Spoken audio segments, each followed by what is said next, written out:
Un peu de complément d'information, cher Olivier Roiran, avec des personnes qui sont apparues dans votre reportage, enfin je ne sais pas s'il faut appeler ça un reportage, bref, votre JTP, notamment sur Sylvain Pastor. Et oui, Sylvain Pastor, vous vous souvenez, il avait fait une conférence de presse, c'était le 31 janvier, où il parlait des accords avec le PS, il disait qu'il remettait un petit peu en cause les accords avec le PS, notamment sur la question du MOX, et il disait qu'effectivement le PS aussi ne tenait pas ses engagements en matière de circonscription et de candidats prioritaires sur les circonscriptions. Eh bien, Sylvain Pastor, il vient d'être suspendu pour 3 mois de son parti. Alors c'était une décision qui a été confirmée hier par le Conseil fédéral régional, une suspension dont il a déjà effectué un tiers de la peine à peu près, puisqu'il lui reste 2 mois à effectuer.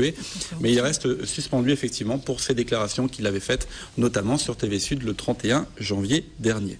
Voilà, quelques infos d'Europe Écologie Les Verts, côté gardois. Et puis, il n'était pas dans le reportage, mais il était bien présent hier lundi matin pour l'hommage rendu chaque année à Jacques Roseau, se rappelle, assassiné il y a 19 ans dans les rues de Montpellier, quartier Masdrevon. Il c'est, et on en a parlé hier soir au journal bien sûr, Frédéric Bord. On va voir quelques images de Frédéric Bord avec le son, parce que c'est intéressant quand même. C'est ça qui nous intéresse. Parce qu'il chante, Frédéric Bord. Voilà, il est un très très grand chanteur. Il ne connaît pas très bien les paroles, mais il essaie de chanter. C'est le chant des Africains qui est chanté notamment par Roland Dessy au premier plan, ancien président de la Maison des Rapatriés, également ancien membre du Recours France, le mouvement de Jacques Roseau. Et Frédéric Bord donc. Et Frédéric Bord donc était présent. Frédéric Bord, l'ancien chef de cabinet, directeur de cabinet de Georges Frêche, on s'en rappelle. Frédéric Bord qui était candidat à la candidature pour le Parti Socialiste sur la première circonscription qui a été finalement donnée aux Verts et à Jean-Louis Roumégas. Et donc la rumeur bruisse de la participation, de la candidature finalement de Frédéric Bord en franc-tireur, en exclu presque automatiquement peut-être du Parti Socialiste. La rumeur se fait pressante. Et la rumeur se fait pressante et Frédéric Bord devrait se lancer dans les semaines qui viennent. Voilà, on vous en dira plus forcément.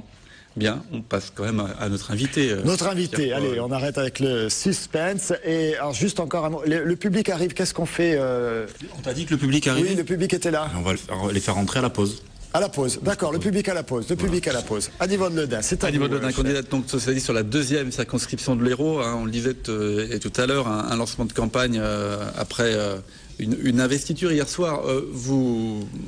C'était le lancement de la campagne et surtout un appel au soutien du candidat socialiste François Hollande pour la présidentielle. Ça n'a pas l'air évident de lancer la campagne des législatives parallèlement aux présidentielles. On parle que des présidentielles en ce moment. Ah mais hier soir, je lançais sur la circonscription sur laquelle je me présenterai ensuite la campagne des présidentielles de François Hollande. Nous sommes les candidats aux législatives, on est mandataires de François Hollande sur nos circonscriptions. Donc c'était la campagne de François Hollande qu'on lançait. Mais moi j'ai souhaité démarrer avec un contact avec les militants et les sympathisants avant de faire une conférence de presse que je ferai la semaine prochaine. Parce que ce qui me paraît important, c'est aussi dans cette campagne de dire on est nombreux, on est rassemblés, on est motivés et on va gagner. Et je l'ai faite de manière délibérée dans la partie nord, en haut de la circonscription à La Paillade, qui est le canton dont André Vézinet est le conseiller général et député de la 2e circonscription et président du conseil général. Donc avec André hier, on a lancé la campagne chez lui, sur son territoire, mais la circonscription n'est pas du tout la même qu'auparavant. La circonscription d'André Vézinet, elle était sur Montpellier, grosso modo La Paillade, Cévennes, Pergola et Figuerolles. Et après, elle allait dans les villages. Elle montait à la campagne. Et maintenant, elle descend. Et elle descend de là, elle descend sur le centre-ville, elle prend une partie de l'Aigle-Longue, elle fait le centre-ville, elle va jusqu'aux Beaux-Arts. Donc c'est une circonscription qui est très urbaine et dans laquelle les questions citadines, les questions sont absolument essentielles et prioritaires. Donc là, hier, j'avais fait une réunion des militants et des sympathisants de ces 4 Et je suis très heureuse qu'Hélène Mandroux soit venue, que Jean-Pierre Moore ait été représenté. Le président Bourquin m'avait demandé, avec mes collègues, d'être là également. Et donc on est parti, la salle était bien pleine et c'était bien chaud, c'était sympathique. Justement, vous parliez d'André Vézinet, le président socialiste du Conseil général. Alors il est revenu sur l'historique un petit peu du combat socialiste, entre guillemets, sur ce quartier de la Paillade. Alors il a parlé que des victoires, il n'a pas trop parlé des défaites, notamment il a parlé du combat avec Georges Frêche à la fin des années 70. C'est un héritage quand même assez conséquent à porter pour vous. Oh ben c'est un héritage formidable. Moi, j'ai le souvenir, quand je suis arrivée dans cette ville pour finir mes études en 74, j'avais besoin de gagner de l'argent pour payer une partie de mes études. Et je devais je donnais des cours de maths, et j'allais à la Paillade, parce que c'est là qu'il y avait les populations qui avaient besoin le plus de soutien. Et je montais en vélo, et c'est haut, et je montais en vélo, et c'était à 5 ou 6 km. Enfin, c'est loin, c'est loin. Et il n'y avait rien, il y avait des vignes entre les deux. Et l'arrivée de Georges Frêche en 78, à 77, à la mairie de Montpellier, 6 mois après, il avait fait l'axe prioritaire avec un simple dessin au sol sur les routes en disant avec des bus cadencés, un bus toutes les 10 minutes en montée et en descente. Il a raccroché en fait. Il avait raccroché la ville en disant les gens de la Paillade, ils étaient 20-30 000, je ne sais plus très bien, maintenant ils sont 24 000, en disant ils sont à Montpellier, la ville doit s'en occuper et on doit investir. Et ensuite, très vite, il avait installé des administrations pour créer de l'emploi là-bas. Et toujours dans cette logique, ça a été ensuite la zone, comment on l'appelle déjà, la zone économique qu'on a installée, également là-bas, la zone franche, où on a installé des entreprises. Donc vous voyez, toujours la même philosophie. Et puis le président Vézinet maintenant avec Pierre Vive. Et puis entre les deux, on a Balbosque.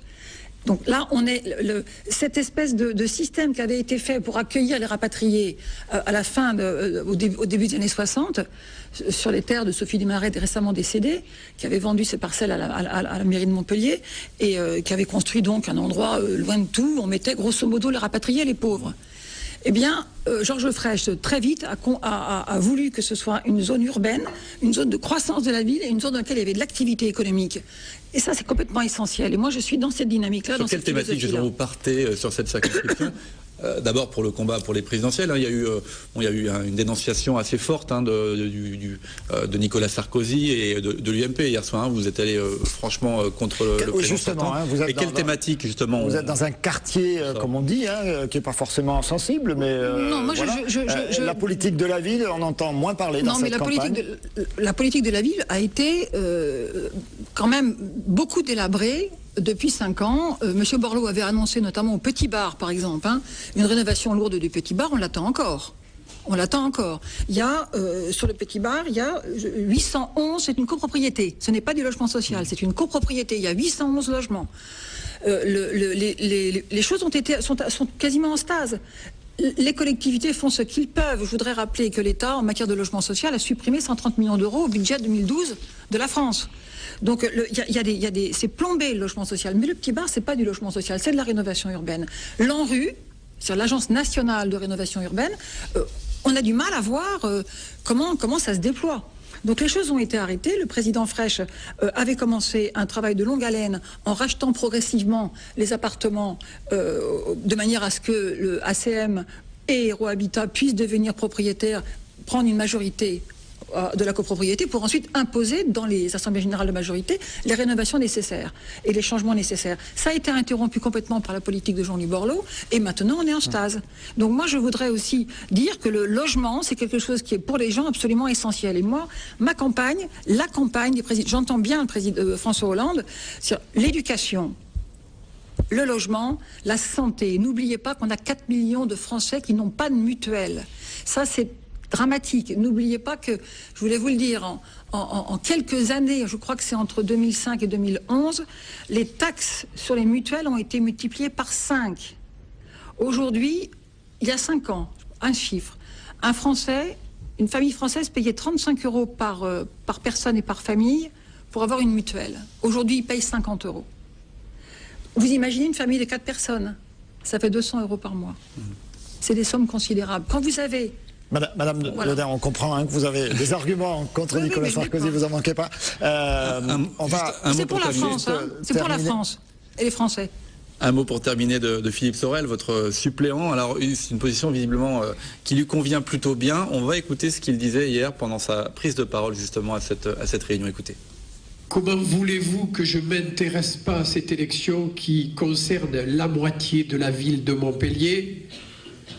Moi qui ai déclaré ma candidature aux élections municipales de 2014, officiellement, avec Hélène Mandroux, puisqu'aujourd'hui nous sommes les deux officiellement à l'avoir dit. Voilà, donc ça soulève votre enthousiasme, hein, cette déclaration. Mais je l'ai entendu hier. On vous a vu aux côtés d'André Vézinet aussi, qui n'a pas scié. Mais, Philippe, comme dirait conseiller général sur le canton des Beaux-Arts, qui est donc maintenant dans la circonscription, Michel Guibal était là, enfin, tous les conseillers généraux étaient là, Jacques Martin, conseiller général du canton Cévennes-Figueroles était là. Moi, tout me va bien. C'est une circonscription urbaine et je m'y plais. Moi, j'ai habité aux Cévennes. J'ai habité aux Cévennes pendant 2 ans. Bon, vous ne répondez pas à ma question. Voilà. Mais c'était pour sortir cette remarque de Philippe Sorel. Déjà que vous êtes dans la présidentielle et pas encore dans la législative. Lui, il est déjà dans les municipales. On a bien compris. 2014, il faut savoir anticiper, n'est-ce pas? En tout cas... mais quand j'entends dans votre reportage tout à l'heure, Jean Copé, en meeting pour Sarkozy, il se trompe de campagne. Il parle de la campagne des municipales. On lui pose la question aussi. Hein. Oui, non, mais attendez, mais il répond. À ce moment-là, son boulot, comme homme politique, c'est de se souvenir qu'il est en campagne pour son président. Il a oublié. J'ai noté.